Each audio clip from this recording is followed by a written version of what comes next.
হলিউডের একটি ফিল্ম মাত্র $7.5 লাখ নির্মিত হয়ে সেটা বক্স অফিসে গিয়ে $45.8 কোটি ইনকাম করেছে। বাংলা টাকায় এটা $9.3 কোটি মাত্র বাজেটে নির্মিত, অর্থাৎ 10 কোটিও নয়, সেটা বক্স অফিসে $5,653 কোটি আয় করেছে। এই বিষয়টা একেবারে অবিশ্বাস্য।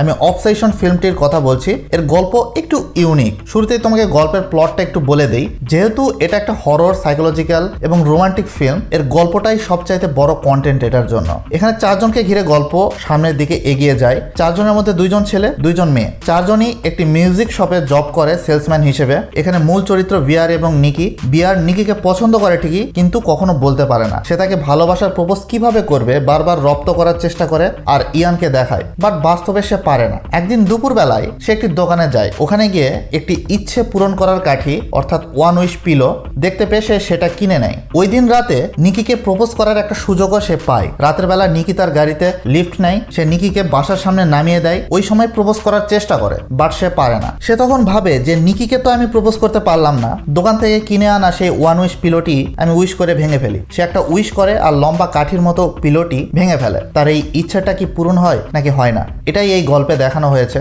আর এর পরবর্তী পরিস্থিতি কি সেটা দেখার জন্য অবশ্যই দুর্বল হৃদয়ের মানুষ হওয়া যাবে না, শক্ত হৃদয় নিয়ে দেখতে হবে। এবং পরিস্থিতিটা আসলেই মানসিক একটা পীড়া দেয়। এখানে মাইকেল জনস্টন যে বিয়ারের ক্যারেক্টারটি প্লে করেছে, সে একটু ভীত প্রকৃতির ছেলে। তার ক্যারেক্টারে যে ধরনের এক্সপ্রেশন দরকার সে সেটা ঠিকভাবে দিয়েছে। তার অভিনয় নিয়ে কোনো সংশয় নেই। বাট নিকি ক্যারেক্টারে ইন্দে নাবারেতে যে ডেভেলপ দেখিয়েছে, যে অ্যাক্টিং দেখিয়েছে, এটা মাইন্ড ব্লোয়িং। সে যেন পুরো গল্প, পুরো স্ক্রিন প্লেকে একাই ডোমিনেট করে গিয়েছে। তার সিরিয়াস মোমেন্টে যে ধরনের এক্সপ্রেশন ছিল, সিরিয়াস মোমেন্টগুলোকে উত্তেজনাকর পরিস্থিতিতে ক্রিয়েট করার জন্য তার অভিনয় একেবারে অসাম ছিল, যেটা দেখতে দারুণ লেগেছে। 1 ঘন্টা 50 মিনিটের মুভিতে কোথাও বোরিংনেস আপনার কাছে ফিল হবে না। হ্যাঁ, এর প্রথম দিক একটু স্লো এবং পরের দিকে গিয়ে এই স্লো পয়জন এতটা ব্রেনে পীড়া দিবে যেটা দেখে মনে হবে যে আপনার মাথা নষ্ট হয়ে গিয়েছে। এর সিনগুলো এত সিরিয়াস মোমেন্টে যাবে যেটা আপনাকে চমকে দিবে। এর ব্রুটালিটি যেটা স্ল্যাশার লেভেলে চলে যাবে। এটা দেখতে দারুণ লাগে এবং দুর্দান্ত স্ক্রিন প্লের সাথে একটা ডার্ক থিমেটিক সিনেমাটোগ্রাফি রয়েছে।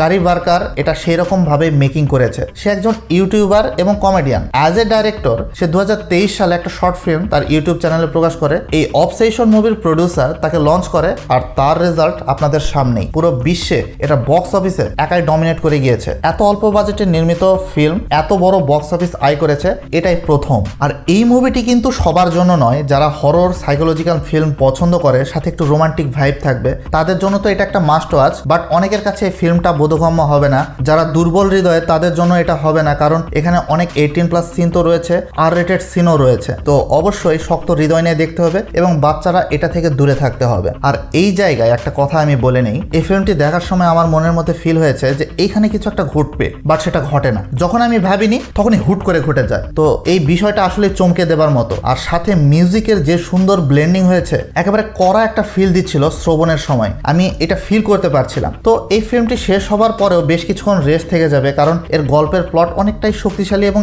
স্ক্রিন প্লে বেশ দুর্দান্ত। এখন ডার্ক থিমেটিক ফিল্মে আপনি যদি একা রাতের বেলা বাসায় বসে দেখেন, তাহলে ওই ফিলটা পাবেন যেটা মনে হবে যে আপনি একা একা বাসায় বসে দেখছেন। আবার থেকে থেকে মনে হবে যে একা থাকাটাই আমার জন্য শ্রেয়। হ্যাঁ, এখানে কিছু নেগেটিভ পয়েন্ট রয়েছে। এখানে আমি পুলিশের অস্তিত্ব পাইনি। এছাড়াও এখানে দেখতে মনে হবে যে আমরা একটা আলাদা ওয়ার্ল্ডে চলে গেছে, এই ধরনের একটা ফিল ছিল এই মুভির ভিতরে। বাদ বাকি এখানে 1 ঘন্টা 50 মিনিট আপনাকে অবশ্যই ধরে রাখবে এর উত্তেজনাকর পরিস্থিতিগুলো এবং এর ক্লাইম্যাক্সে কি হবে সেটা দেখানোর জন্য। যদি তুমি তোমার মেন্টাল পরিস্থিতি নিয়ে খেলতে চাও, তাহলে এই মুভিটা তোমার জন্য, কারণ এটা ব্রেইন নিয়ে খেলবে এবং এর টান টান উত্তেজনাকর পরিস্থিতি বেশ দারুণ। এখানে আমার কাছে মুভিটা ভালো লেগেছে, তাই আমি এটাকে রেটিং দিচ্ছি 4 আউট অফ 5। আর একটা কথা আমি লাস্টে বলে যাই যে বশীভূত অবস্থার উপর নির্মিত একটা আনকমন মুভি এটি। তুমি চাইলে দেখতে পারো, তুমি এটা নিরাশা হবে না আমি বলছি। সো যারা দেখেছেন তারা তো কমেন্ট করবেন, যারা এখনো দেখেনি তাদের এই মুভি সম্পর্কে কি মন্তব্য তার নিচে কমেন্ট বক্সে অবশ্যই জানিয়ে দিবে। আর আমার এই ভিডিওটি ভালো লাগলে লাইক করবে এবং সাবস্ক্রাইব করে রাখো। দেখা হচ্ছে নেক্সট রিভিউ ভিডিওতে। সে পর্যন্ত সবাই ভালো থাকবেন। Good bye.